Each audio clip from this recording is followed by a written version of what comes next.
Okay, everyone, I'm here. Welcome.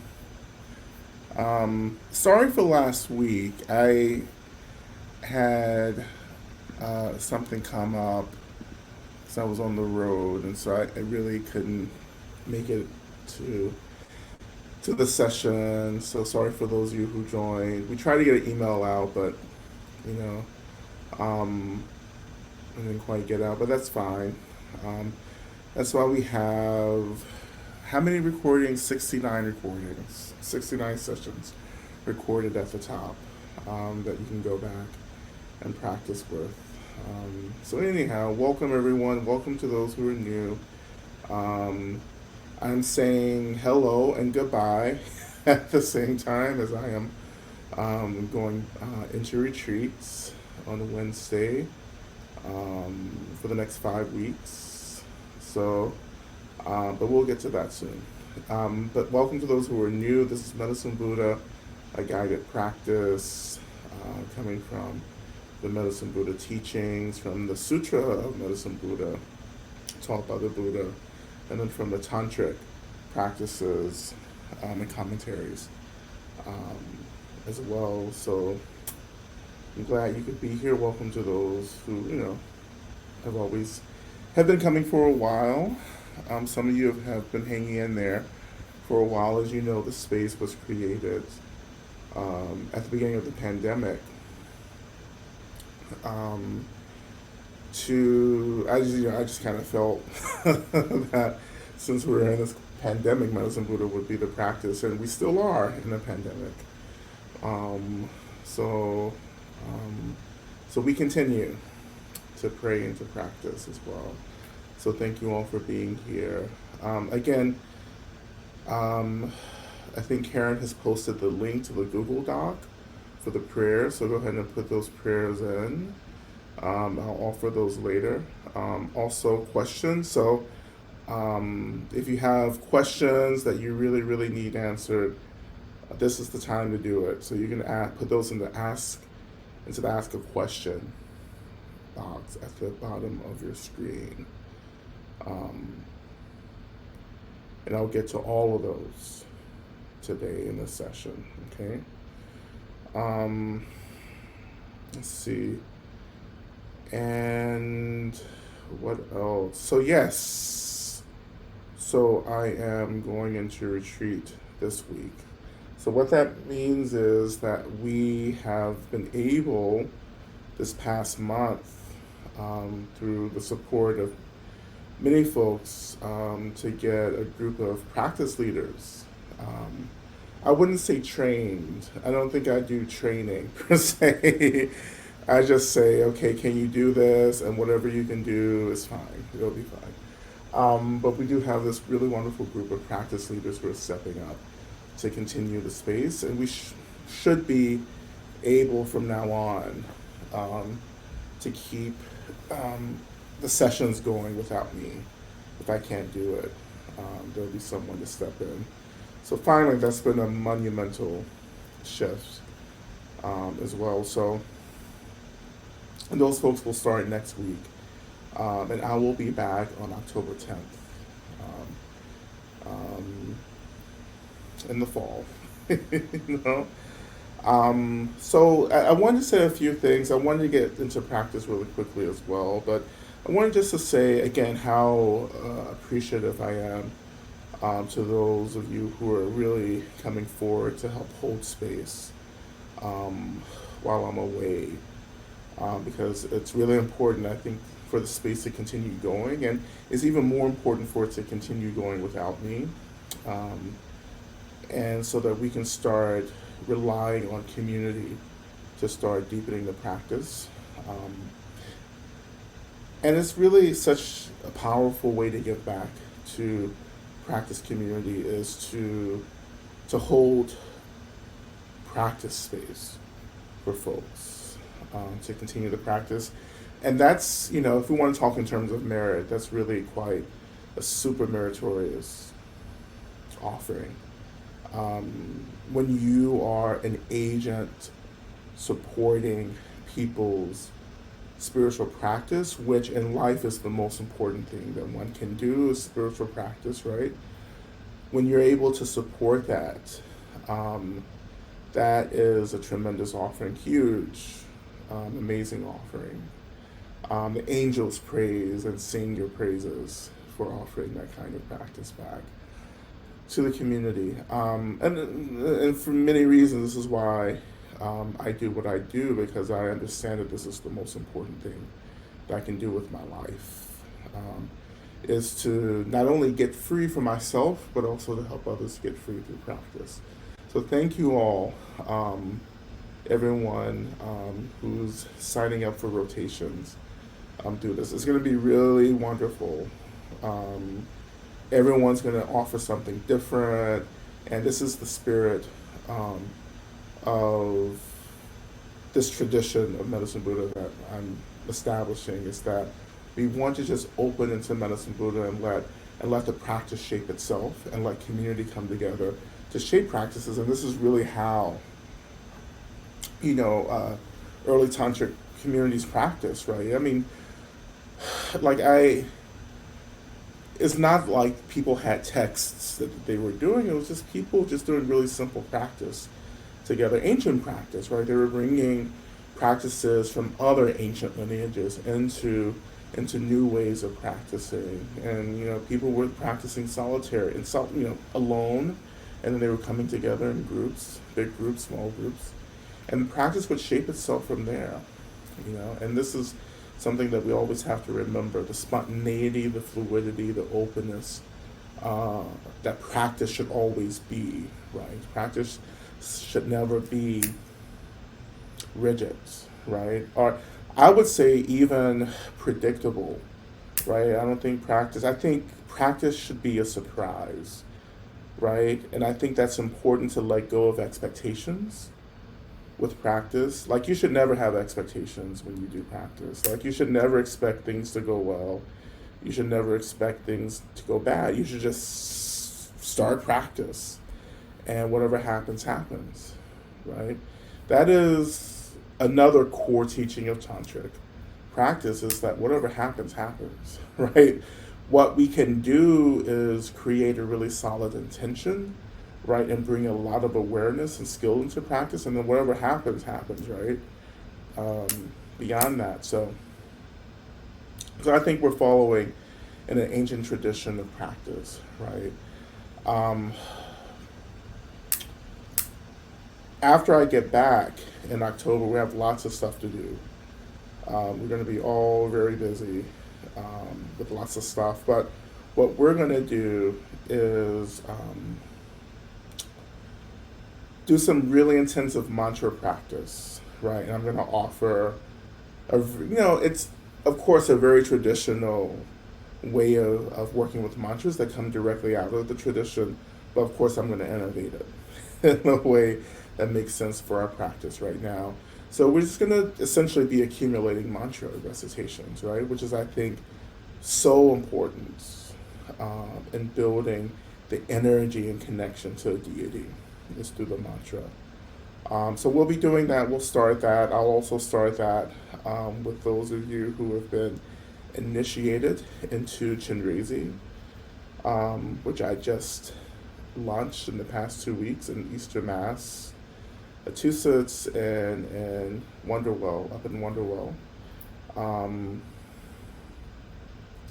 So you'll be getting more information about those groups, hopefully, when I'm away, the practice groups for Chinrezi as well. So a lot of the practices will start mirroring each other.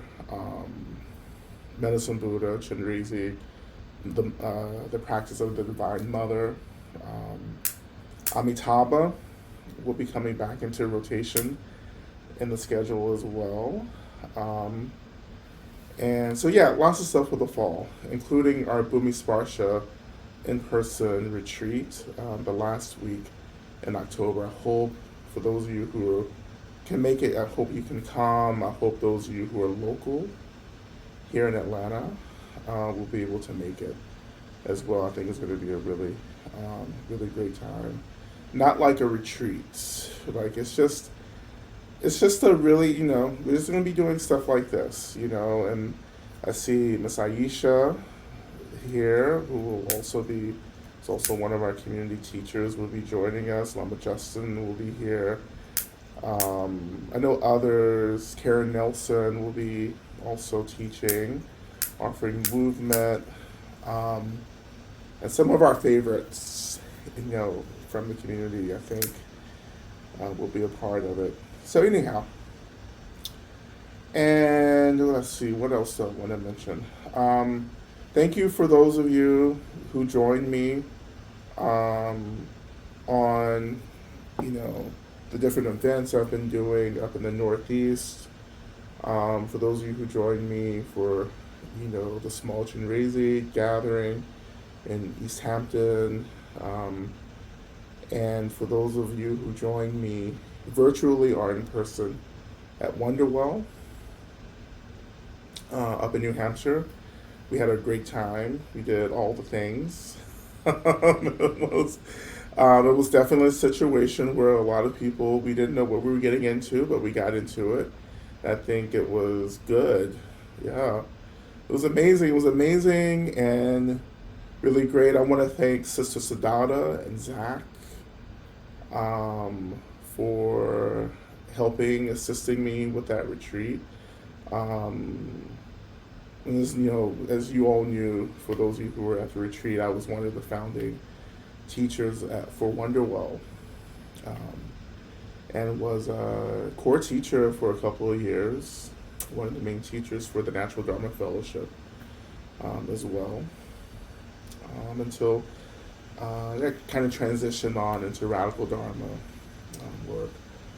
So that's that, and also finally those of you who joined me for at Chautauqua, at the Chautauqua Institute, which was fun times. I do have a recording of that talk, which we may release at some point. I'm not for sure yet.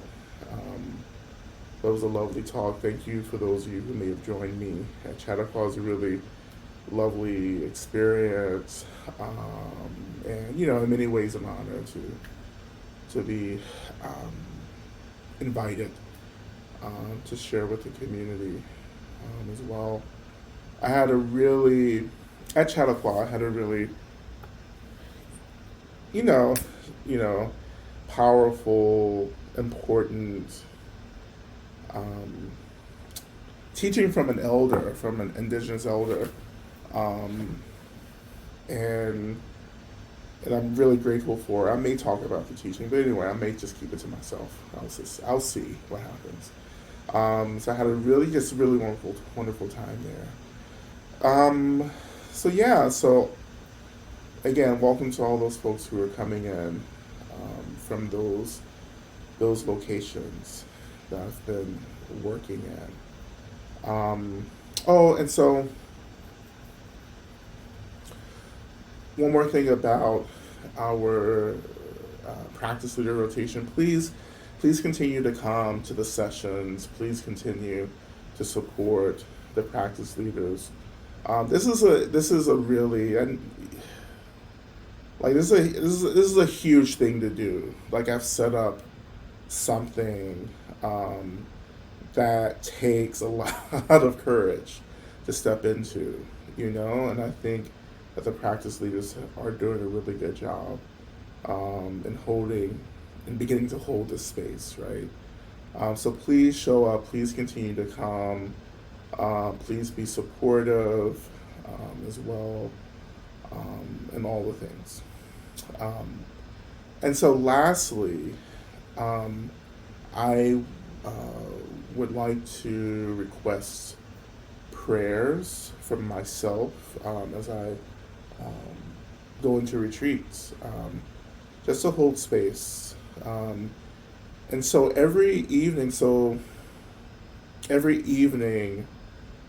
roughly about this time, I will be in practice, in my own ceremony practice.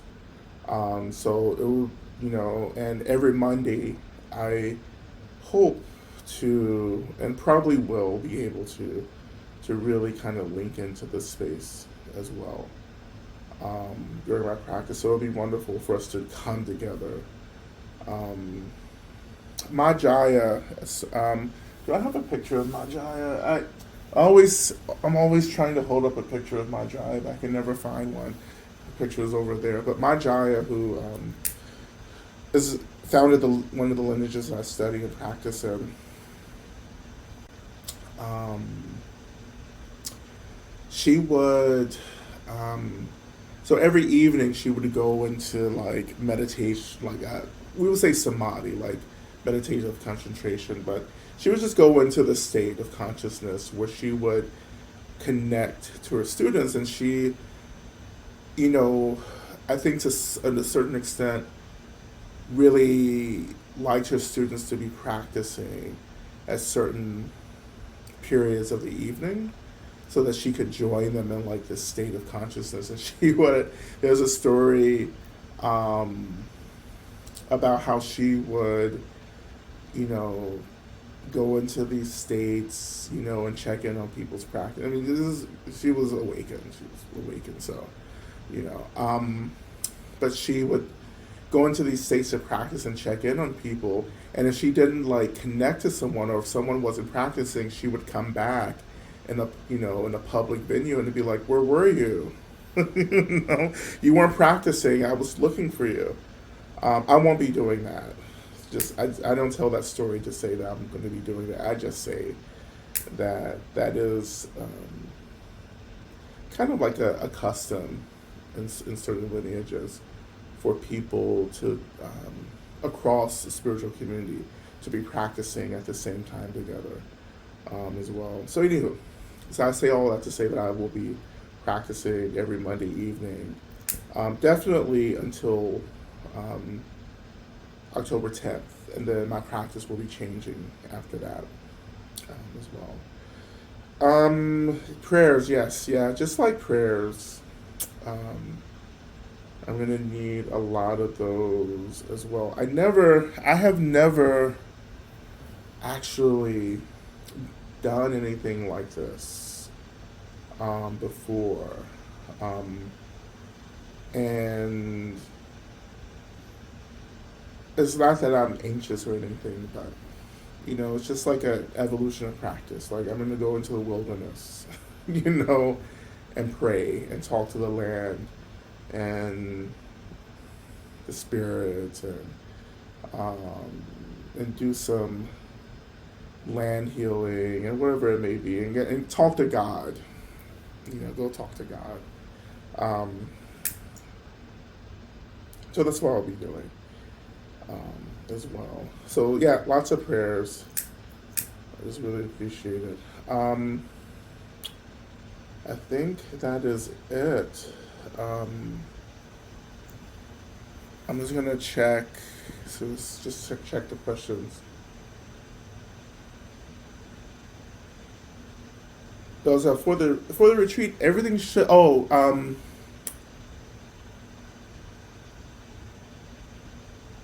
So I think basic info should be coming up sooner than later. We have found a location, actually right in my neighborhood here in Atlanta. And so that's done. The schedule will come out pretty soon because we've been working on that. And lodging, you can make that determination for lodging afterwards. So actually, I'm not the one to ask about details for anything. Um, even if it's details about my life, I can get really confused about things. Um, yeah. So anyway, email Cecily, Cecily or Eric for that info as well. If you have any questions, that's Eric at boomisparsha.org and Cecily at boomisparsha.org. Okay. Um, Again, more questions, and maybe you'll have questions at the end of practice. That'll be fine as well. Um, so yeah, I mean, let's just begin. Let's just like get into practice. Yeah. So, as always, just allowing your body to come into a position that feels appropriate for you for practice.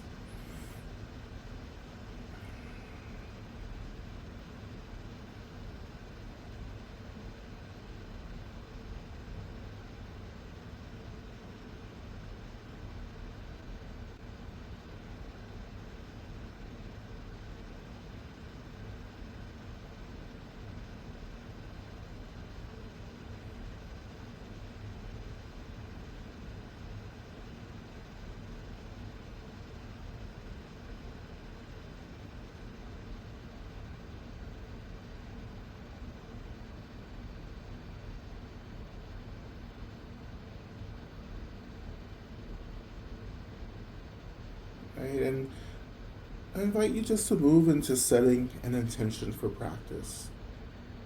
And the ultimate intention is to get free and to help others to get free. So we only practice to get free. We're not practicing um, to be happy. We're not practicing to be comfortable. We're not practicing to get rich, right? We're not practicing for anything except for liberation, right? Liberation, freedom from duality, right? Freedom from the binary, freedom from delusion, right? To remember our essential state of mind, which is space and emptiness, and clarity and energy, right? Bliss.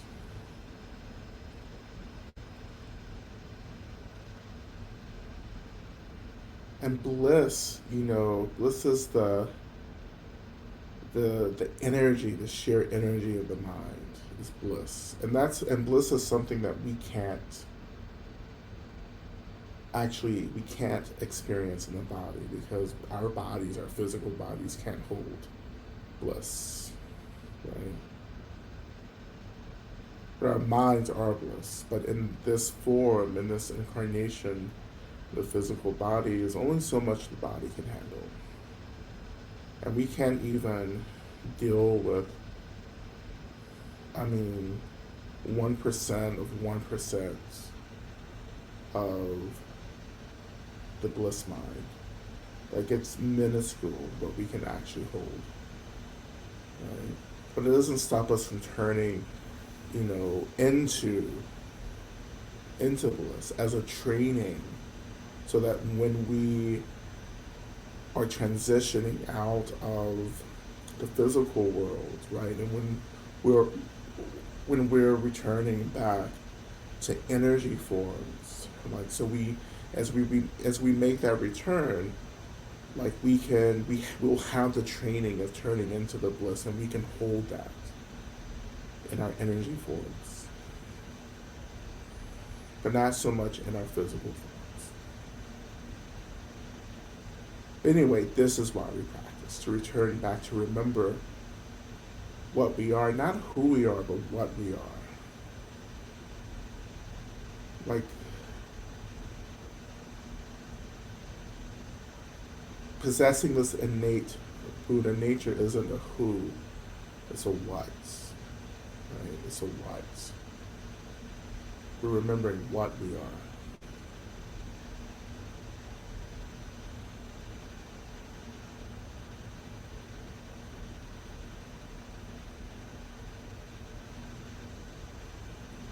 So I'm practicing to get free and to free others, to remember who I am, or what I am, rather.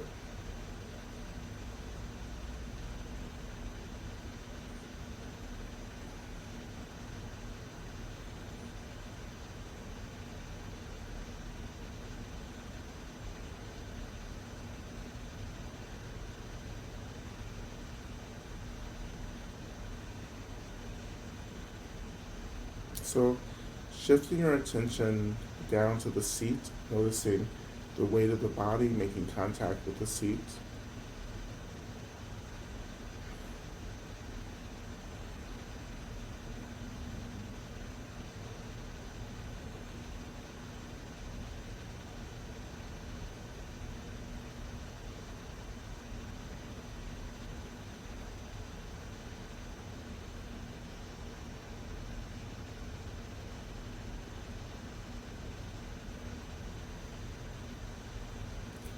And just trusting the seat to hold you right now.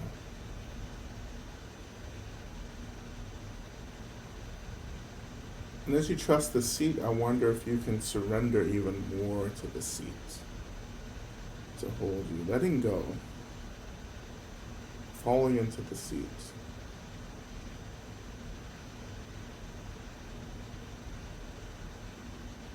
And this can be the first stage of care we experience here, the care that the seat is offering. Surrendering to that experience.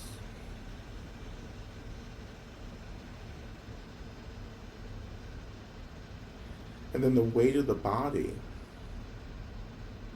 really, and the sensation of the body making contact with the seat becomes an anchor, right? A mental anchor for our attention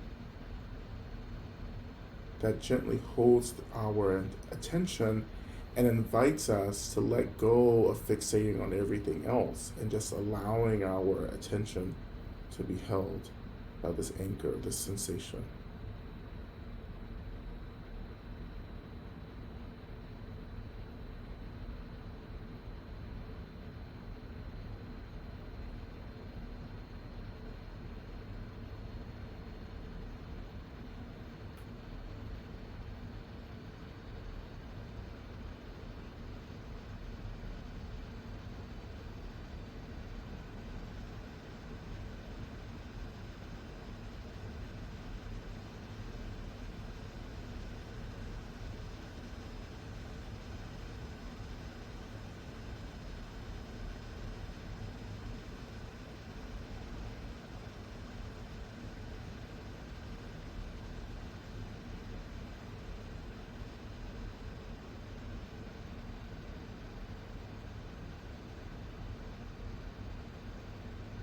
And even at this point,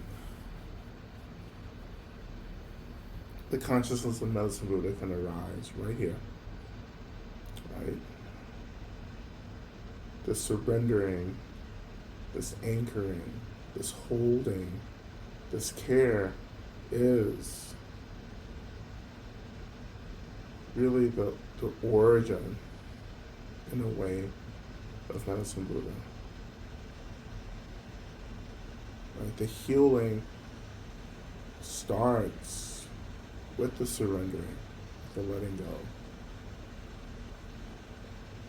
falling into something that can hold us. And that surrendering begins to bring back into balance, right, these dualities.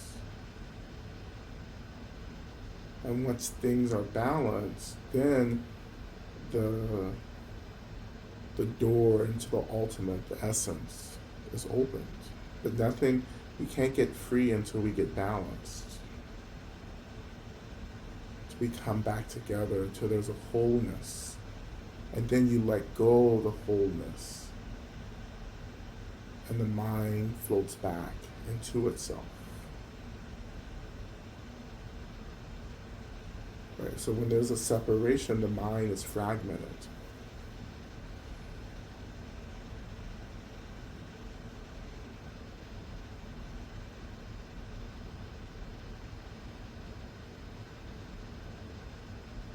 So opening the mind, relaxing the mind, begins to bring things together, and in that togetherness we can release back into the essence.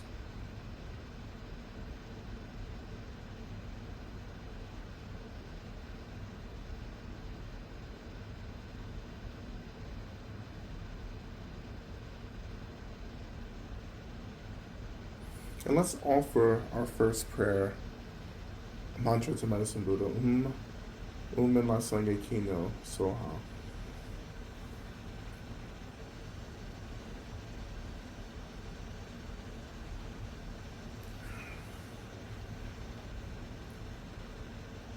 And so min la sangye kino soha essentially basically means,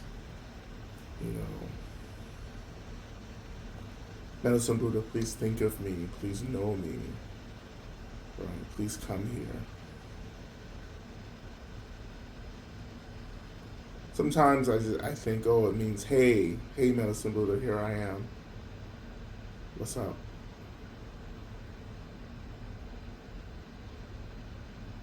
So we'll beginning first with chanting and then moving into the mantra itself for a couple of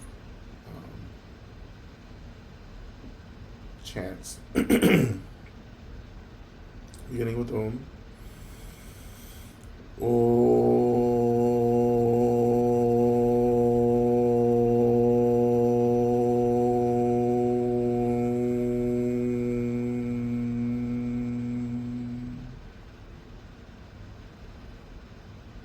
Om la sange ki no so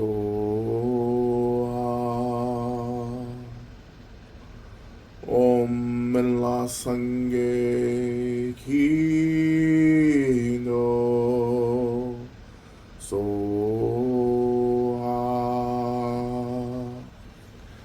Om la sange ki no so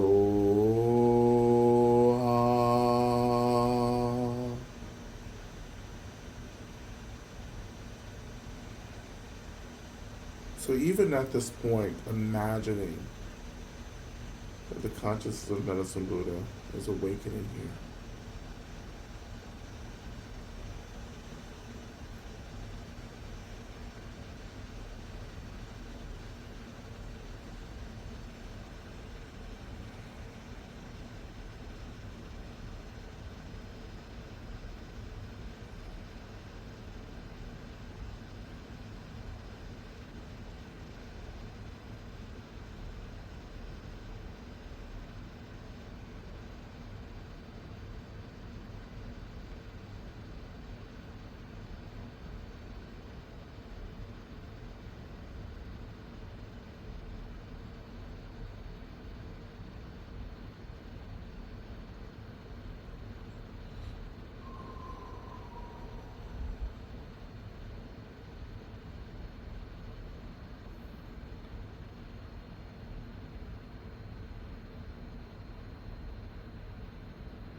When you're ready, shifting our attention even lower, touching into the earth.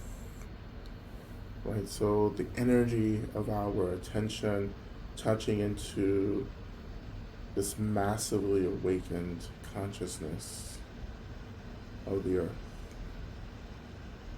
of the mother.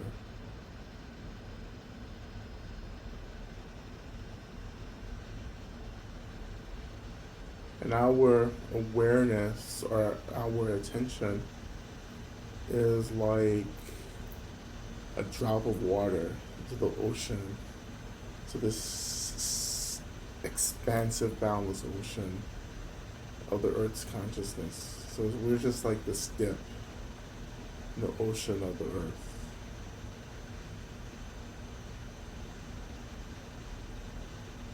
But we still dip, we still touch, and in touching, we become an extension of the earth, of the mother.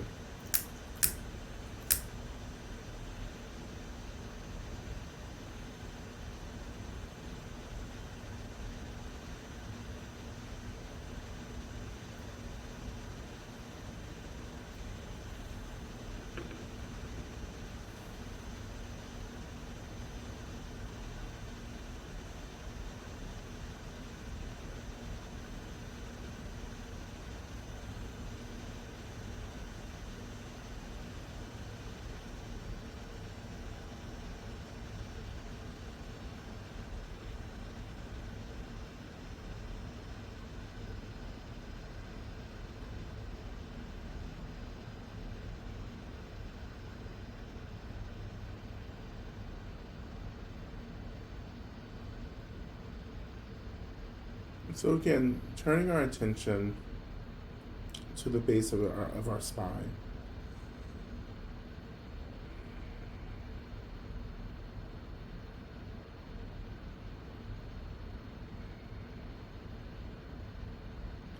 And imagining that we're breathing in and out of the base of the spine.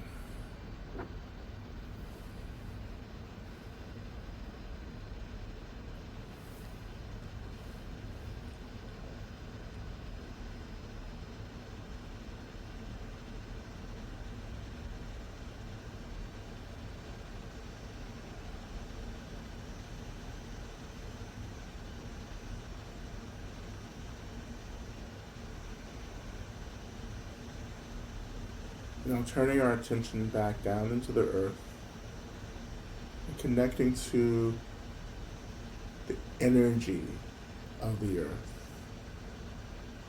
like the energy of foundation and stability and nurturing.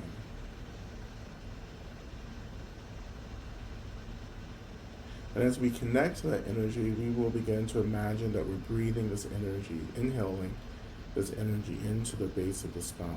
So it's as if we're breathing up into the base of the spine, allowing the base of the spine, which is the root chakra, to begin to fill and awaken with this energy of the earth. You know, which is quite auspicious since the root chakra is particularly an extension of the earth. It's a chakra of home and grounding and security and safety.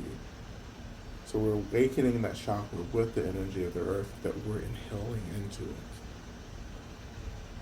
And for those of us who really struggle feeling like we belong or feeling as if we're held, this is really a really powerful practice to work with. Connecting the root chakra with the consciousness of the earth can really help us to feel like the earth has us, is really holding on to us.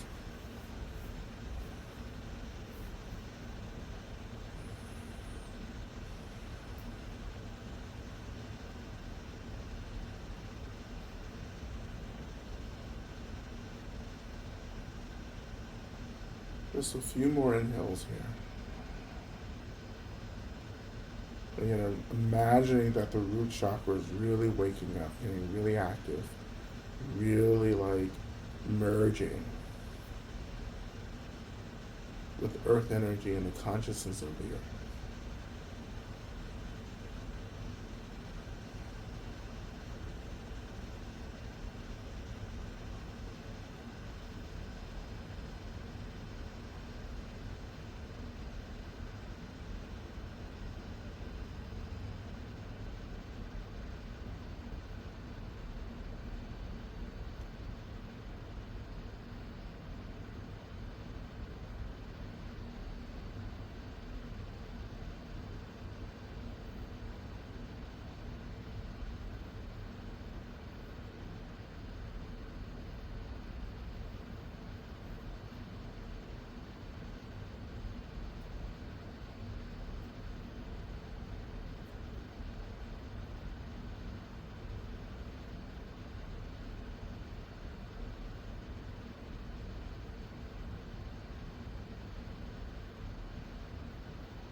So now, shifting our attention to the exhale now. Just imagining exhaling this energy that's collected and intensified in the root chakra. Exhaling it out now into the heart chakra. So inhaling into the root chakra, filling the root chakra up with the energy of the earth, and exhaling that energy up into the heart chakra and releasing that energy into the heart chakra.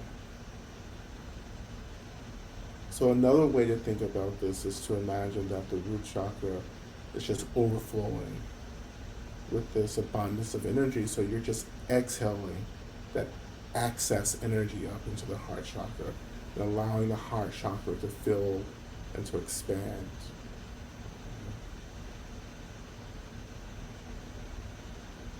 And for those of you who were practicing with me the past couple of weeks, you know we've been doing a whole lot of hard work. Opening the heart chakra, expanding the heart chakra.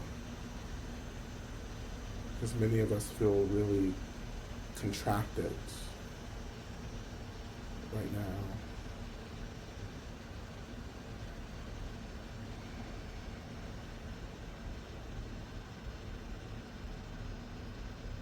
So connecting essentially the heart with the earth is what we're doing.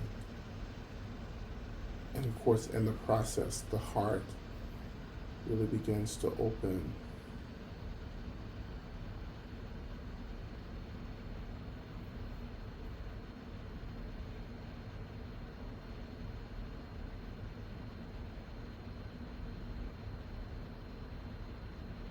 And the heart chakra,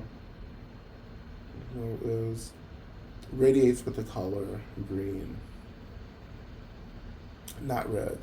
The red is the root chakra, but the heart chakra is said to be green. Of course, green is often the color in Tantra of activity, of karma, of efficiency,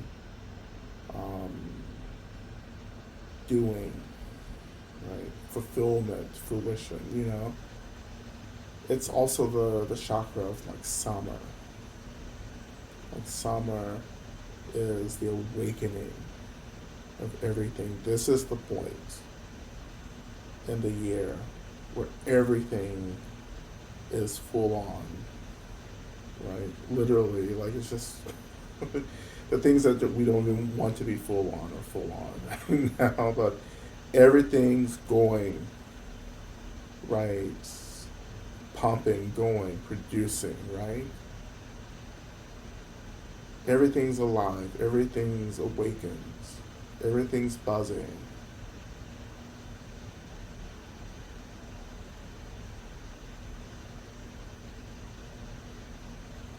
And of course, this is all in preparation for the fall, for the autumn, right? And autumn meaning the fruition, the real fruition, the harvest. Like this is what our activity has produced.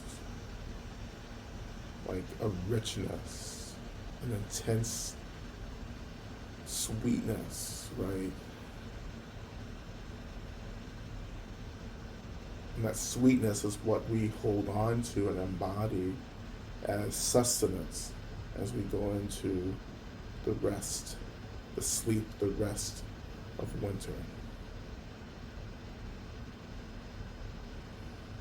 So allowing the heart chakra to open and to be active, to feel, to expand, to touch, to be curious, right?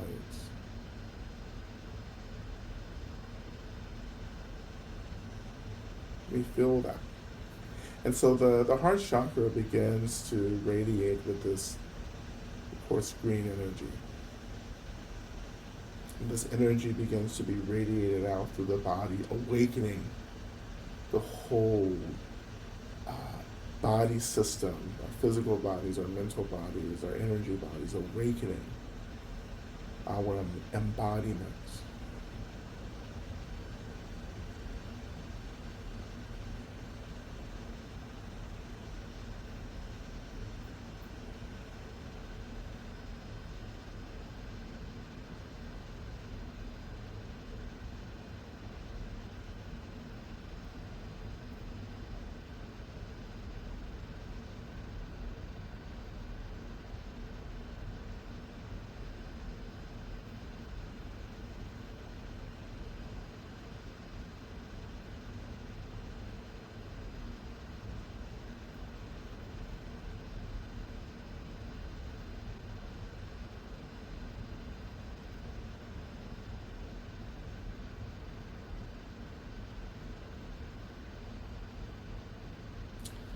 So it's here, right? As the heart chakra is radiating this green light throughout the body, this radiance of, of just being awakened. Right? This is the energy just of being awakened and moving and fluid, of active, being active.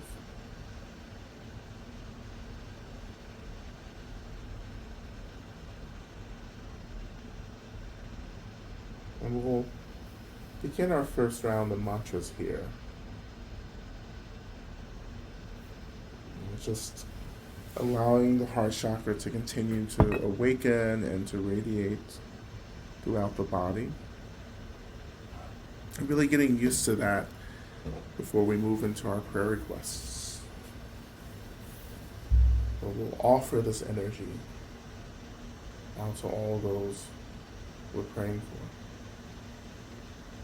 So Tea Town Bacon Say Maha Bacon Say Rasa Sumugata Soha. Right.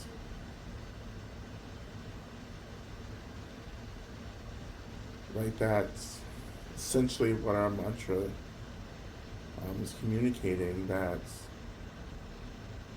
the essence of everything is free from suffering. Not just suffering itself, but the causes and conditions of suffering.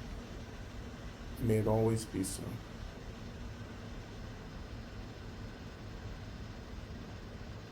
So we begin. O te ata begenze ma begenze raza sumunga te soa. Te ata begenze ma begenze raza sumunga te soa. Te ata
And we turn our attention to our prayer requests.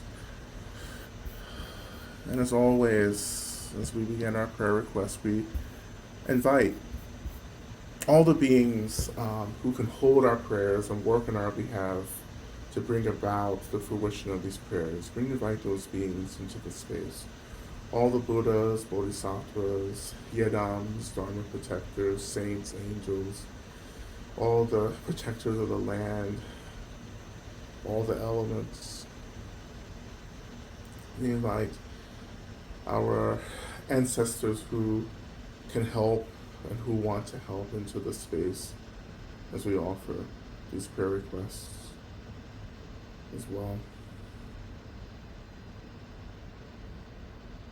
We begin by offering prayers for the Falcon Collective to move through conflict with generosity and compassion, and prayers for the land and Humboldt neighborhood. We continue to offer prayers for Nasir, Rachel, and the children as they try to navigate this world. Offering prayers for S and her parents as her elder father was hospitalized this week. Offering prayers for Kay as he deals with constant headaches and continues working. Offering prayers for my mother Susan, suffering with long COVID symptoms.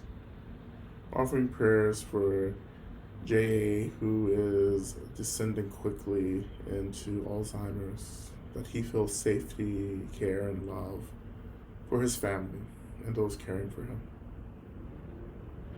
Offering prayers for Chachu, who is struggling with staying grounded in times of deep internal work. I've been swallowed by generational anger, so prayers that I tread lightly with my husband and daughter until I consume it all. Prayers that I do consume it. Offering prayers for me and others experiencing overwhelm and confusion, that we find peace and clarity. For A and G, who are dealing with logistics of the death of their remaining parents and a very sneakily abusive upbringing, that they are protected while navigating all the heartbreak. Offering prayers for Sam's father, Tommy, experiencing health issues and undergoing treatment. Prayers that we all continue to cultivate compassion without obstruction. Offering prayers for Cameron that he receive the healing and support he needs. Prayers of gratitude for the many ancestors, deities, teachers, and spiritual guides that are living, supporting, and guiding my path. Prayers of support and gratitude for Lama Rod, and may his retreat be bountiful. Offering prayers for everyone healing from abusive relationships of any kind, processing complex trauma, healing wounds left by family, and are healing from overwhelming events. Prayers for anyone experiencing consistent physical pain. Prayers for loved ones healing from the grief of losing beloved Laura. May her soul be free. Prayers for expediency and my potential wisdom to the removal. Prayers for fellow queer trans people of color. Prayers for A, who is grieving a loss of sorts of the non-abusive family who they wanted to have. Prayers for so many seeking refuge from fires, floods, war, displacement, poverty, homelessness, and more. Prayers for my friend Bev, healing from skin cancer surgery.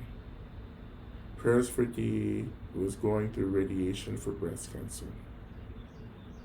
Prayers for my own continued healing. Prayers for my son to find some joy, contentment, or happiness in life. Prayers for my friend Drew, who is trying to quit meth. Prayers for my family to come together for healing and joy.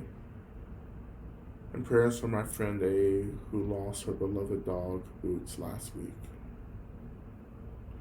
Prayers for all those affected by the massive floods in Pakistan, and to all battling the outcomes of climate crisis worldwide. Prayers for my elder cat, Familiar, Ruby, who has a sudden hematoma, and for me in this moment of overwhelm and massive change, so frightening to someone who's battled multiple disabling conditions for many years.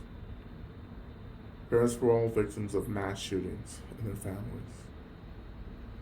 Prayers for me, Ocean, and my family as we recover from COVID and as I prepare to have gender-affirming top surgery in September.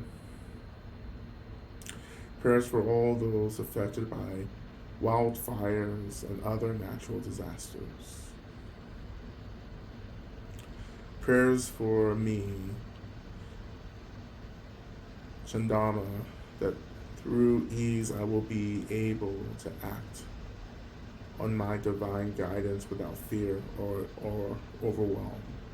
My ancestors and benefactors, Andrea and Claire, as they heal from COVID.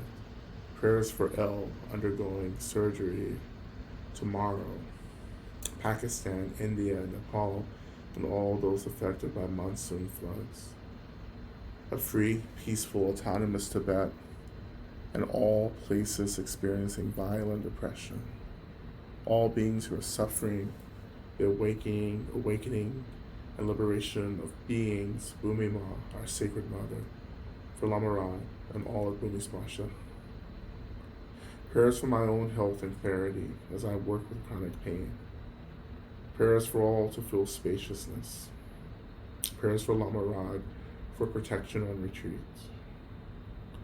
Prayers for me to see clearly the suffering that I have power to influence and that which is not in my control, and for the cessation of the suffering of all beings, including my mother, with whom I am experiencing resurgent, heartbreaking relational patterns of anger, blame, shame, and guilt.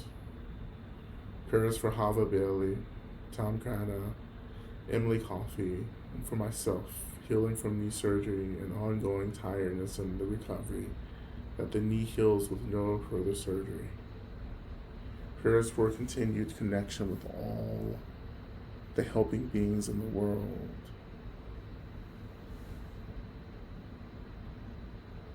For healing for all of us to feel loved and connected.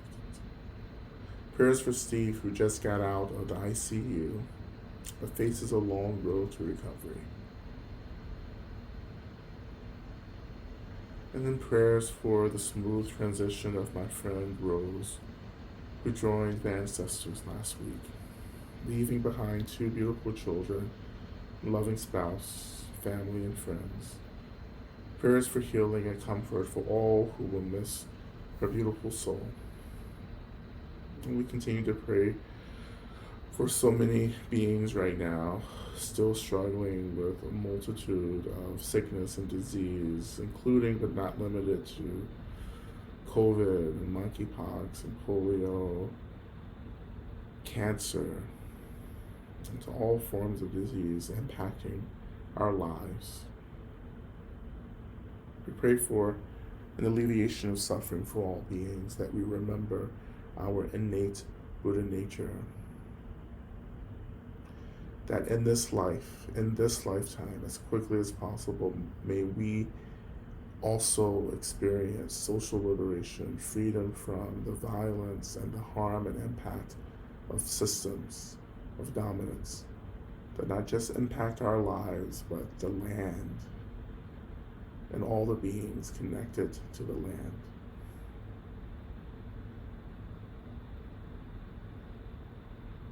I pray that we are able to deepen our connection to the profound blessings of Medicine Buddha, which is essentially the profound blessings of all of the awakened beings. May our faith grow, may our faith awaken into this deep, transformative experience of freedom. And may our awakening inspire countless beings to awaken as well. May we be healed. May all those connected to us be healed. May our descendants be healed. And may we one day enjoy liberation together.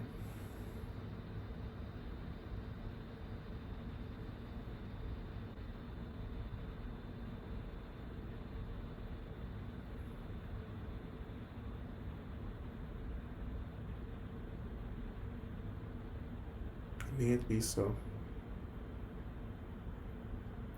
As we return back to our mantra, just releasing the energy of the heart chakra out into the lives and the situations of all those we've offered prayers for, just releasing this energy into the world, along with the blessings and support and allyship of all of our invited guests. May the fruition of our prayers come to pass as quickly as possible. O te adão begenze ma begenze rasa sumunga te soa te adão begenze ma begenze rasa sumunga te soa te adão begenze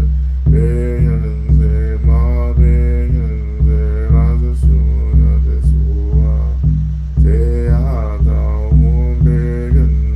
begenze ma begenze rasa sumunga te soa te adão begenze ma begenze rasa sumunga te soa te adão begenze ma begenze rasa sumunga te soa te adão begenze ma begenze rasa sumunga te soa te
begenze, razes umbungatis te ata begenze, begenze, ma begenze, razes umbungatis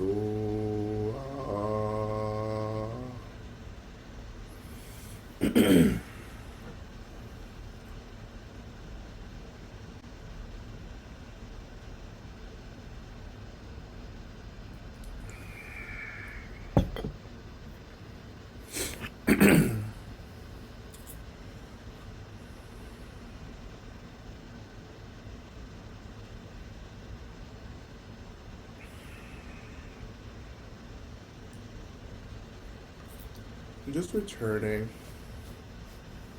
our attention now to the seats and the weight of our bodies making contact with the seats.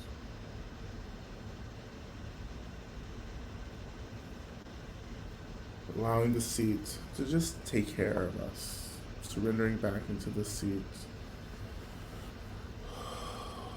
Just letting go of any attempt to visualize anything.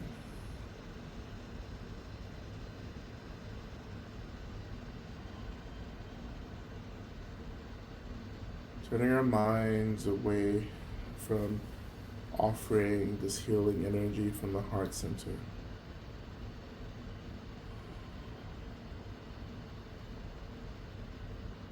And just sitting with this awakened energy in the body.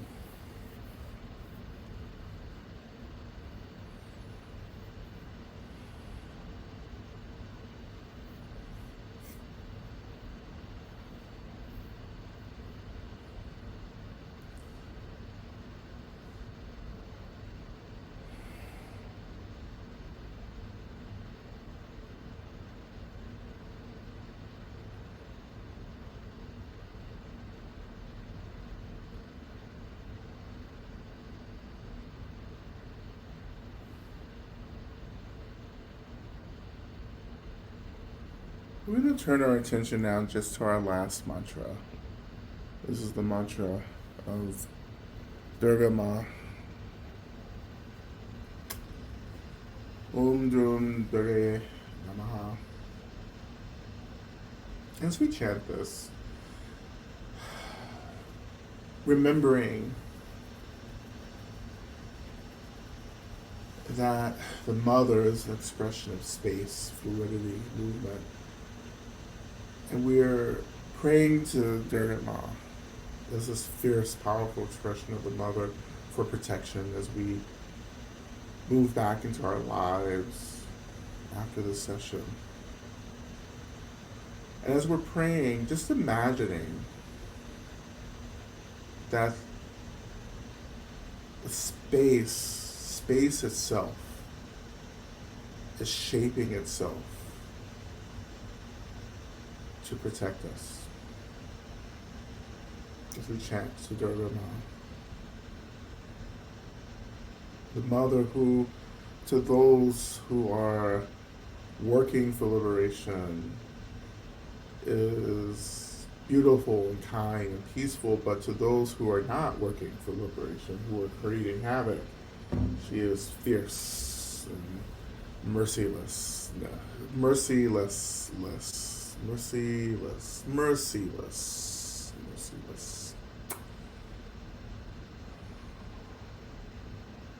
And so another piece of this too for Durga Ma is when I chant Durga Ma, I just feel this really,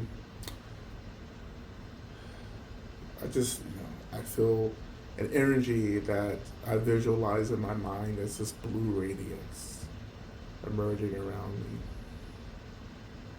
as a visual sign of her protection for me and so many beings. Om Drum Durga Namaha. Beginning with Om again.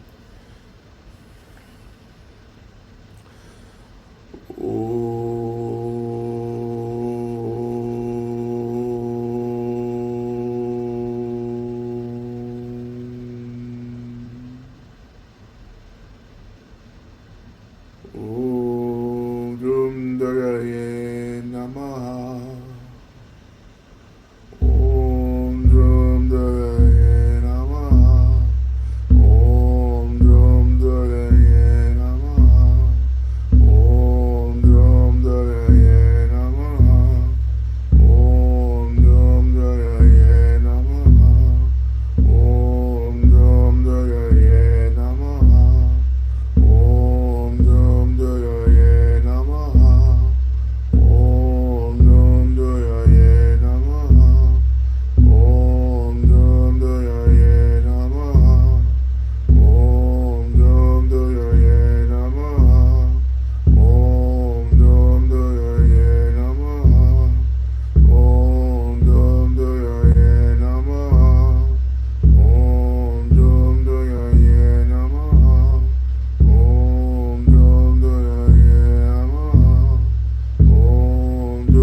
releasing the mother back into space,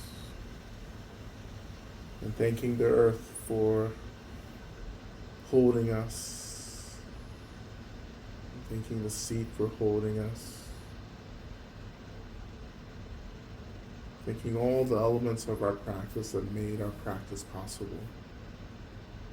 And we thank Medicine Buddha and all the beings of healing and liberation associated with Medicine Buddha. I thank this community for your practice. Even when we can't see each other, we're still community together.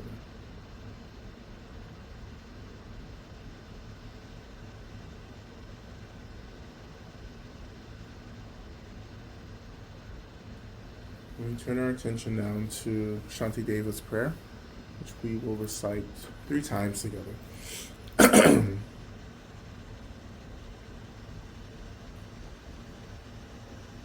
we begin. May I be a protector to those without protection, a leader for those who journey, and a boat, a bridge, a passage for those desiring the further shore.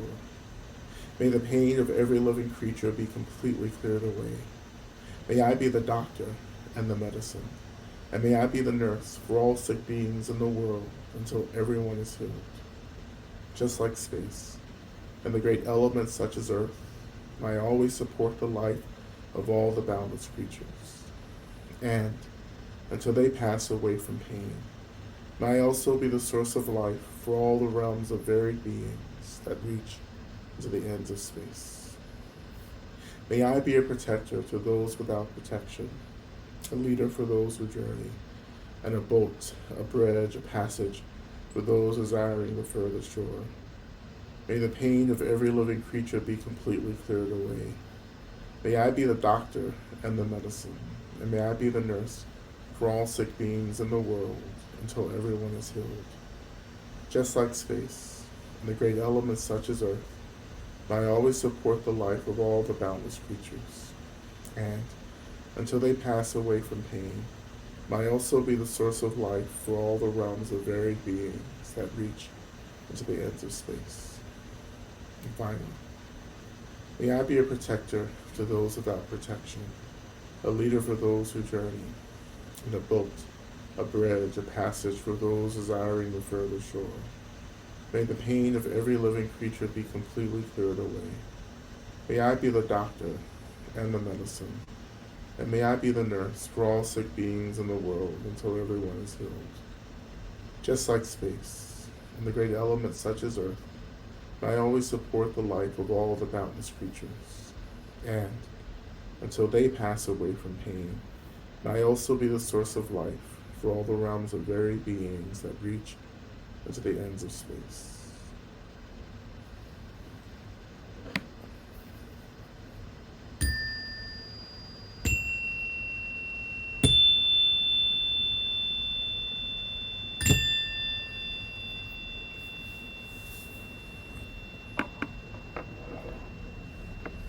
Okay.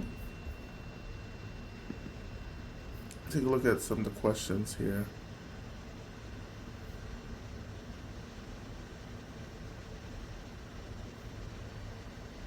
Okay, how to relate to the pandemic now? It's still here, but there seems to be no grounded way of recognizing that in public spaces. Also, we should talk about practice that gently holds, uplifts, allows for being super tired. Yeah. Yeah, how do we relate to the pandemic? Well, in the same way, we relate to anything that feels as if it's being erased uh, and made invisible by people. Um, a lot of this is just, it's about boundaries. It's like it's saying that this is something that's still real, and I have to take this seriously for my own health and well-being, and I don't really care what other people think. So it's like continuing to wear your masks, right, in public spaces, and distancing and being cautious. Like, you still have to do that, and you may be the only person in your, you know, cohort of friends or family, right, who's doing this, and that's okay. Um,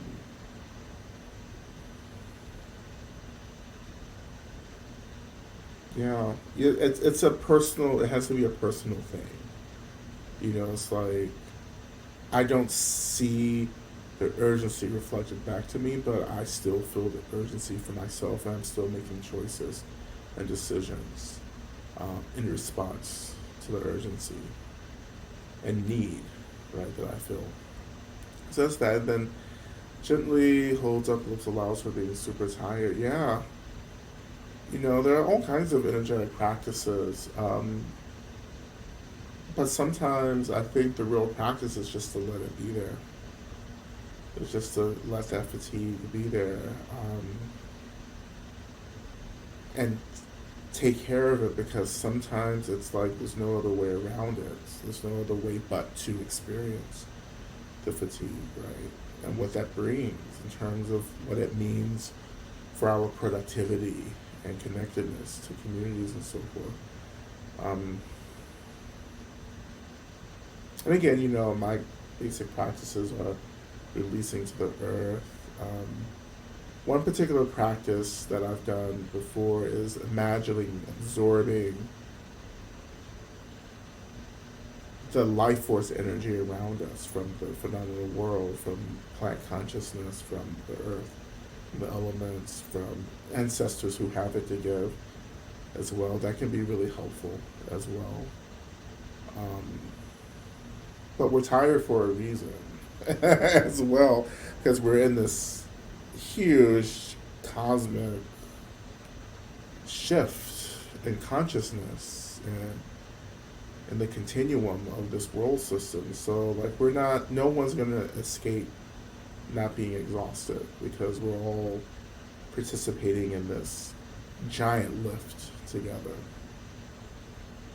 You know?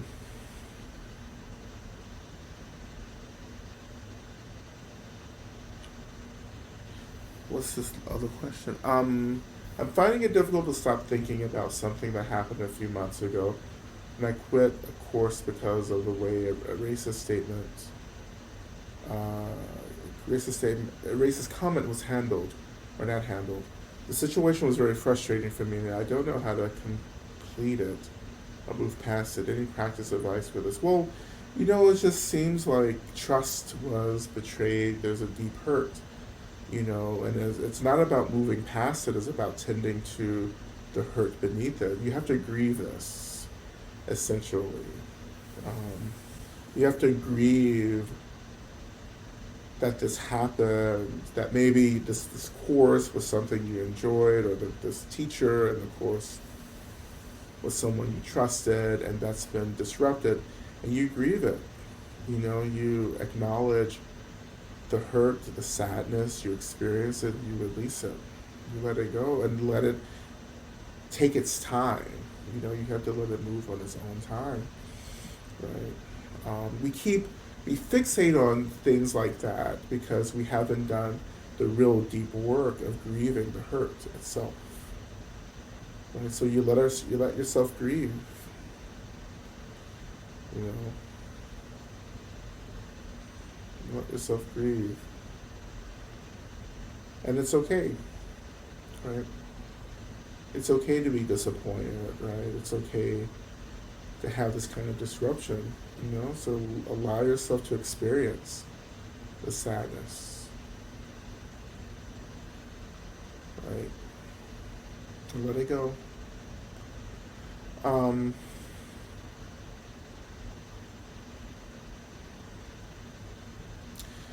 yeah, this fatigue and everything. Yeah, it's just this is it. Like